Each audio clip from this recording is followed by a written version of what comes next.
changes. The approaching storm may seem violent and destructive to us, but to nature, it's a new beginning in the cycle of life.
One of those living systems is the rainforest, home to the most amazing concentrations of life on our planet.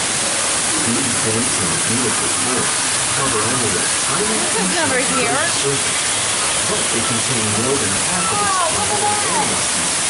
Rainforests are also extremely rich in productive living systems, providing us with oxygen, food, medicine, and other elements essential to our lives.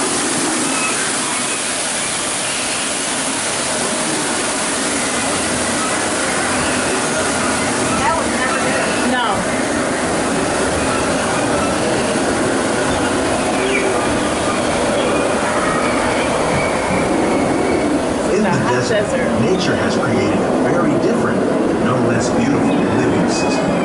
And while this barren landscape may seem lifeless, it is very much alive. The plants and animals that have learned to survive in these harsh conditions make use of what little water they can find and avoid the scorching rays of the relentless sun.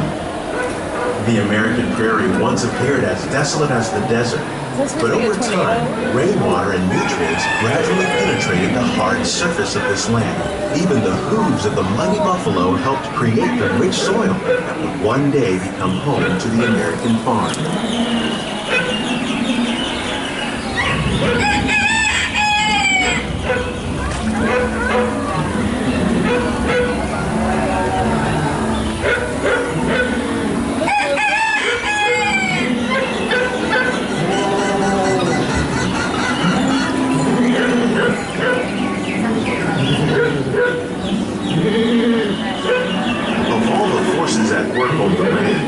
Humans have had one of the most profound effects. The need to produce food for a growing world led to the enormous use and sometimes overuse of the land. In our search for more efficient ways to grow food, we often fail to realize the impact of our methods.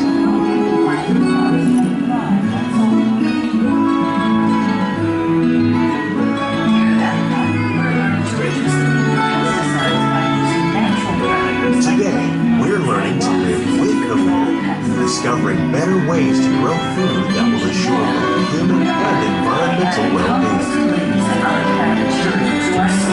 We can reduce the need for fertilizers.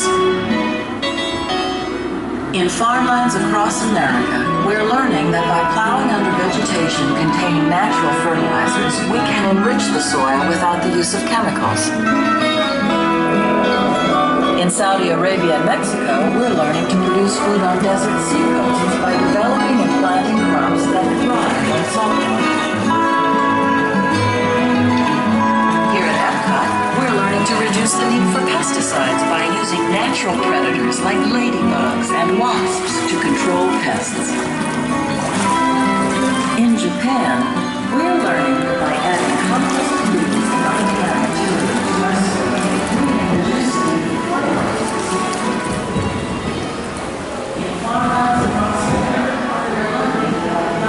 How will we meet tomorrow's growing needs for food production, yet still respect the needs of the land? Some of the answers are being discovered just ahead. To help us maintain these carefully controlled ecosystems, and for your safety, please remain seated in your boat now. food, that's right.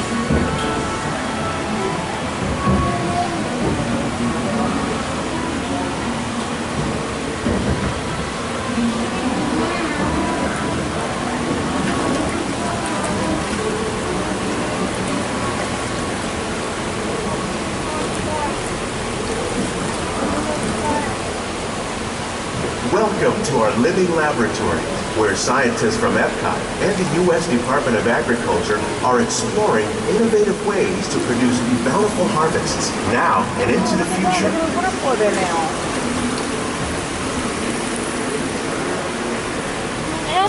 The tropics are home to the greatest diversity of plants on the planet. Many of these, like papaya, bananas, cacao, coffee, and rice, are well known around the world. These are just a few of the edible plants that have been an important source of nutrition for people living in the tropics. Many are rich in vitamins and minerals, while others are well adapted to growing in just an ideal condition. Some, like the water lily, thrive in wet, swampy areas and waterways. This is all new. All parts of this plant, even the flower petals, are edible. The starchy root of the plant has long been used to make flour for baking.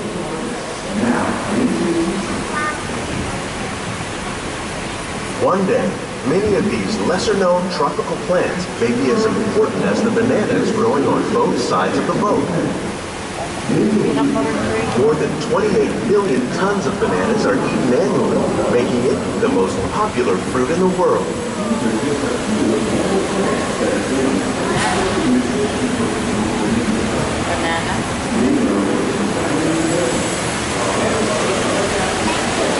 You like this, Logan?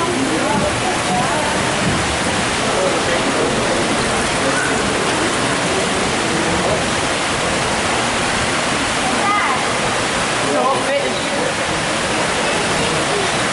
Fishy.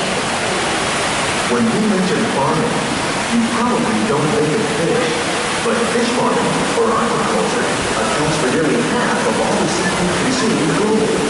Tilapia, bass, and catfish, like the ones you see here, are three of the more popular crops raised by fish farmers. The sustainable system we're using here recycles the water in the tanks.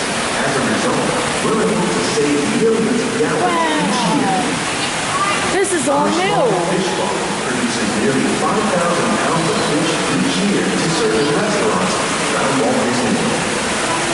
Innovations like this can play an important role in our efforts to produce bountiful harvests and still protect natural resources. There's my shrimp.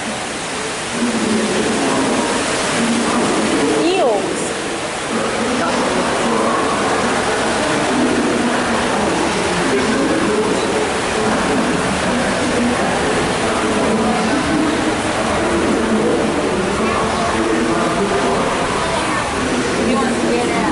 No, you can't get out. Cotton. Look, it's cotton.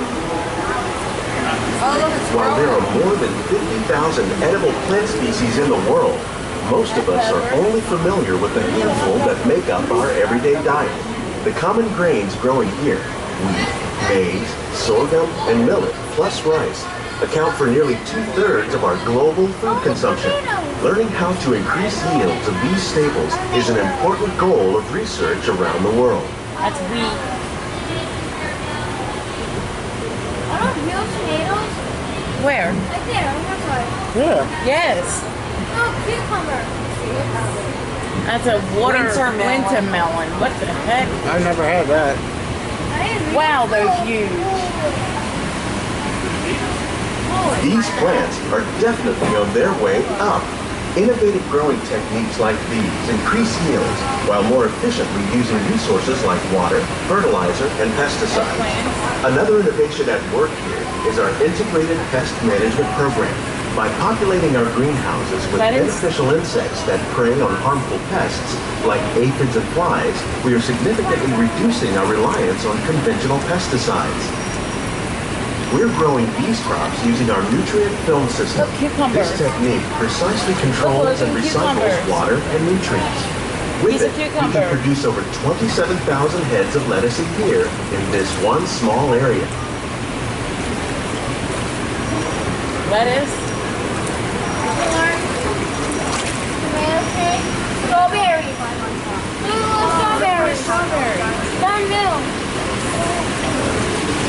Some of our best ideas have been inspired by nature, down, Logan. like these fruit and vegetable trees. Look at these By growing peppers. these ground plants vertically, we can increase yields and better control diseases. Melon.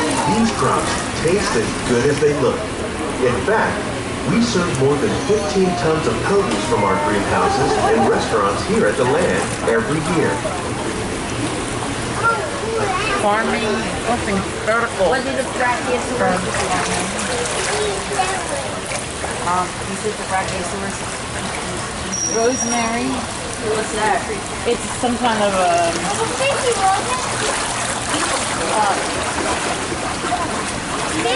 seasoning kind of The thing. future of agriculture may include innovative ideas like this vertical growing system. Plants grown in this way use a fraction of the space required by traditional growing methods. That saves water and increases production. The aquaponics system on your left combines hydroponics with aquaculture. The fish provide a natural source of fertilizer for the plants, and the plants help keep the water clean for the fish.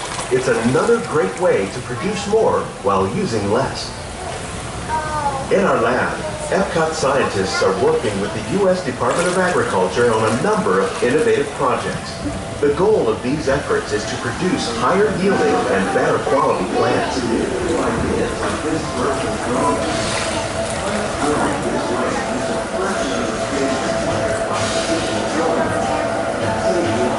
What's behind the scenes? Where you just saw those people, you walk.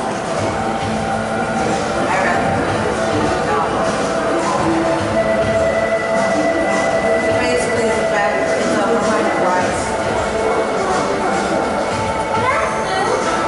No, it's not. It's carrots. That's good now.